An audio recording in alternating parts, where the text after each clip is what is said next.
Hi everybody, and welcome to Reed's Spider-Man Crawl Space Edition. Check us out at the SpidermanCrawlspace.com.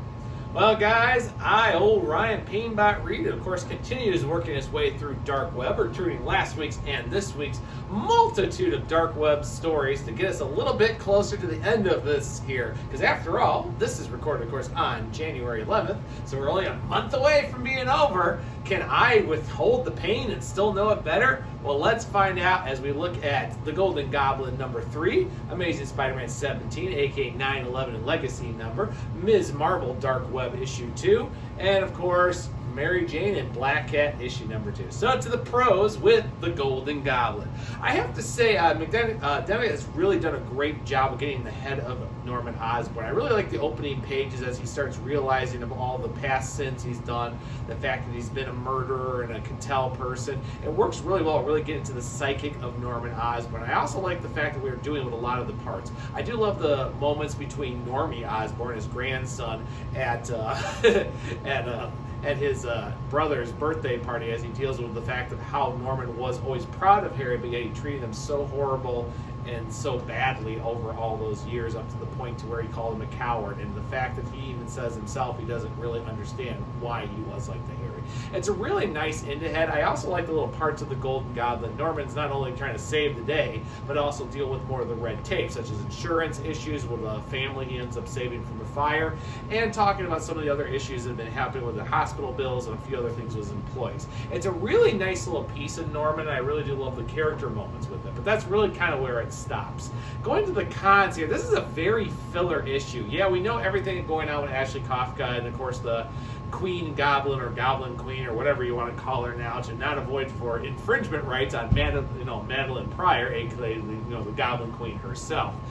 It's a really nice piece on it, and I do like the moments between Norman and the new Jack-O-Lantern. Actually find out what Owen's story was and how he became the Jack-O-Lantern, how he got caught into the life of crime, and the fact that Norman actually beats him, actually talking him down, not just physically.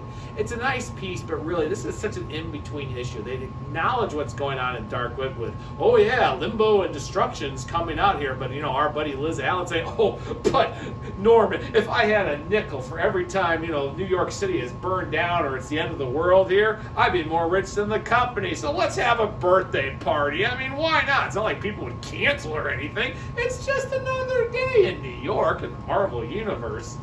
Yeah, I know we have to do some suspend the belief, but I also get the reality of how they're talking about when Liz brings up, end of the world, aliens, whatever, in New York City. It's just another day. So, hey, let's have a birthday party, right? What could go wrong, as we find out in the story with Jack-O-Lantern attacking? It's not a bad issue, and I still love the more of the emotional and head parts that are conveyed with Norman Osborn, and the artwork is very well done. And I actually got to care a little bit about the new Jack-O-Lantern and his backstory. So it's a nice filler issue, guys. So I'll actually give it a high grade of a B-. It's actually very enjoyable, but it's that in-between of a mini-series where you have issues 1, 2, 3, 4, and 5, and here we are with issue 3, and it's kind of midpoint before 4 and 5 come out to wrap all this story up with Dark Web and the aftermath. Not bad, but it wasn't much of an issue.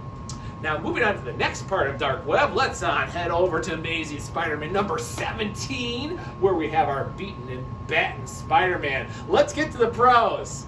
This artwork is gorgeous. Ed McGuinness really draws a great thing, and the fact is, I can see how he's been jumping into a little bit of his Dungeons and Dragons for Dungeons and Dragons? I love Dungeons and Dragons, and that's really what it feels like as Peter and J. Jonah Jameson and Robbie Robinson walk around New York infested in the D&D world. I mean, we've got the Beyonder, the Paladine, the Carpulin. Oh, wait, I'm sorry. That's the Insidious 6, borrowing a line from the 90s. And guess what, folks? That's pretty much where this whole issue's pros end, because the rest of it is cons. Cons and more cons. This issue is bad. The storyline is so big thing. Basically, Peter, Jonah, and Robbie have been thrown back into the 1980s Daily Bugle, where they just got to be angry, and they got to be all these craziness. We need Spider-Man, Spider-Man, Spider-Man, because, Ben has this great plan of, Peter, we could end this right now if you ate this nice little green apple from the forbidden tree. And Peter's like, hey, Ben, how stupid do I look? You think I think? You can't even force me down that. So you know what? I'll just keep going. Well, I don't think so, Peter. I'll just keep wearing you down with my own version of the Sinister Six. I mean the Insidious Six. Look at this. I was reading through my D&D book and came up with all these great designs for my demons, and Maddie Pryor's looking at me like, I'm in this story? What is the point of this story? Why are you using my demons? What is this stupid Sinister Six version? Okay, Ben, you know what? I'm going to go over to my own mini-series and we'll talk next week. Okay, bye. And that's basically how it is. This story is bad. This issue makes no sense. I mean, there's some comedy between all the various demons and pieces, but really the fact is, Peter's like, Ben, you want me to eat that fruit to take my soul to make your life better? I'm not doing it. I'm finding a way out of here. And that's really all the story is, guys. It is just bad. And the fact that we get the new symbiont of the demons, who will be probably part of the Summer of Symbionts crossover, hint, hint, wink, wink, of Rectrek, which is Parker backwards. Ugh. Guys, this is just a bad issue, filled with beautiful artwork and a love letter to Dungeons and Dragons. Remember? Dungeons and Dragons? This gets an F from me. This is a bad issue. This is probably one of the worst Spider-Man stories I've read in a couple of years. That's saying a lot, guys. I survived, Spider-Man Beyond. That tells you right there how bad it is. This is an F. This is a bad book, and I will not say anything of it because there's only so much pain in my left arm. It's just been able to straighten itself after that injury during Christmas. So you know what? Let's get past those first part books and go to the next part of Dark Web, with, of course, Dark Web Miss Marvel issue number 2, which, believe it or not, is probably one of my best picks out of this entire week of Dark Web. So first of all, the pros. I have to say I really like this. This really sets up everything. It gets the history of the inventor and actually brings back Dex, which was a very interesting character back from the original Ms. Marvel run, explaining exactly why the inventor was created and what the point of was using it to actually try to better the world. And they figured the best way to the world was to bring back the greatest minds and hopefully do it. And well, unfortunately things kind of went wrong, and the inventor take it. And of course, it's even better when Dexter, of course, talks and tells the inventor that he is a fluke and he really shouldn't be alive, and of course him deciding to create his own version of the inventors based off all the clones of various famous minds over the well. It is such a Miss Marvel storyline, and it actually makes plenty of sense. In fact, I love how Kamala actually gets out of limbo with the fact that she throws a teenage tantrum, a hormonal tantrum, with all her powers just angry and stuff, to the point the fact the demons actually throw her back to New York. They can't stand it. And why it wasn't part of the plan, it makes exact sense. I also love the fact that the characterization. Seeing Kamala's brother, the whole little part with Miles Morales, which of course has a big relationship with them when they were in the Avengers. This is a wonderful love letter to not only the original Ms. Marvel series, but over the character. And yes, it's timed in with the streaming system and everything else.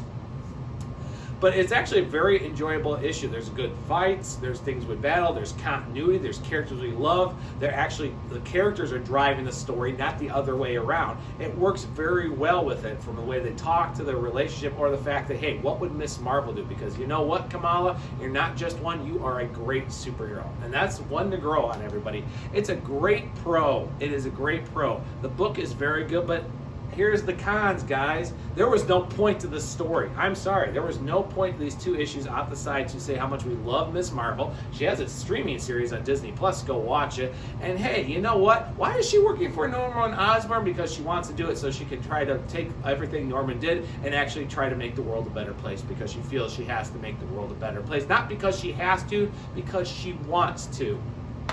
Get you right here. We love you, Kamala. We love you. You're our Miss Marvel. We love you. I'll give the issue a B. It's not bad, but I have to say there really was no point of this issue, the last 2 issues. And of course, by the time it all wraps up and ends and everything else, we're pretty much like, hey, guess what, Ms. Marvel? You got your own version of the Sinister Six running out there with all the different bird inventors, and Miles and you reconnect. So let's go help Peter out maybe over here in the city. Maybe. We'll see. Anyhow, that's all I have to say with that. So not bad, guys. We got a B-, an F, and a B. So how should we wrap this all up with our favorite 2, of course, Spider-Man characters, Mary Jane and Felicia Hardy, aka Black Cat, in issue 2 of Mary Jane and Black Cat Dark Web? First of all, the pros. The one thing is, this actually works pretty nice as a story. We actually have a nice set of continuity why Belasco actually needs Felicia and Mary Jane, and the fact he even explains how they don't want to stay in limbo and they actually want general reasons to leave. So him going in to actually go get the soul sword, and if we actually look at a lot of our continuity here, it actually makes a lot of sense of why Belasco is actually using Dark Web as an example to get his version of the soul sword from, of course, the Screaming Tire, complete with eyes and screaming at itself too. It's a nice little story, and like I said, as I said back with the issue Amazing Spider-Man 17, it does have a nice little fill of continuity as well as a little bit of Dungeons and Dragons, and a nice little part of the X-Men continuity. I love how the different forces are off to get the soul sword from Belasco, whether it actually be Hydra and AIM to actually, believe it or not, our buddy Sim himself, the one whose finger is in, Janine, who's become All Hallows Eve. Oh, hint, hint, nudge, nudge. Maybe that might be important to the story later.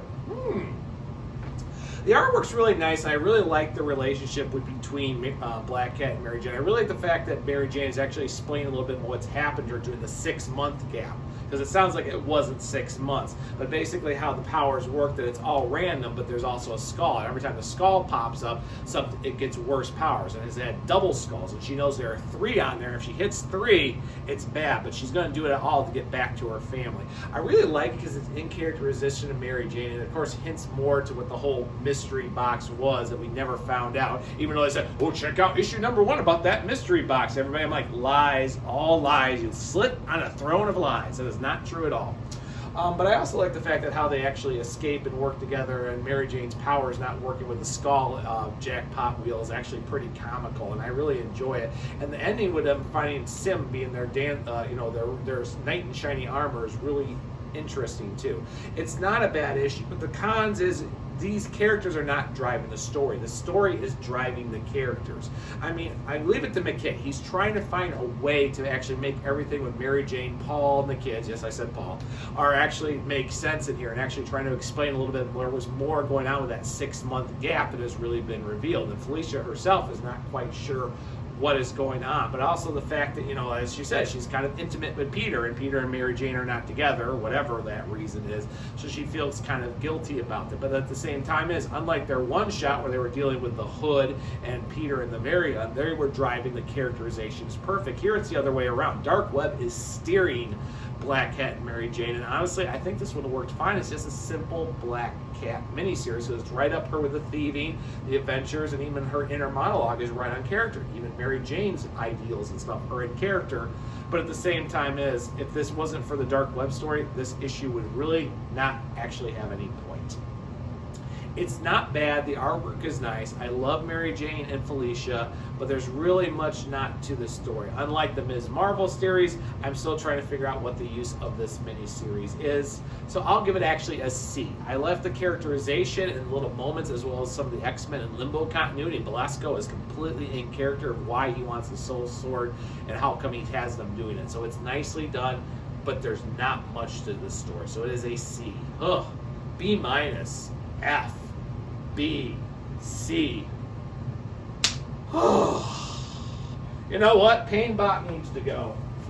Painbot needs to go join with Blitz War Greymon and go out and get a thing. Because you know what, guys? If you want to know more about all these wonderful stories, especially my old buddy Chi-Town, good old Peter, who actually had a review also Mary Jane and Black Cat, go check out his reviews as well as Dark Marks here. And you can find more on the SpidermanCrawlspace.com.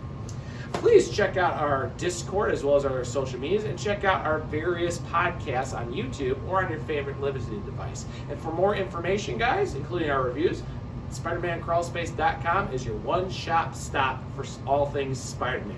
And on that note, guys, that's it for me. I only can take so much, and you know what? After all this talk, I'm going to go play some Dungeons and Dragons. So I'll catch you later on the Crawl Space.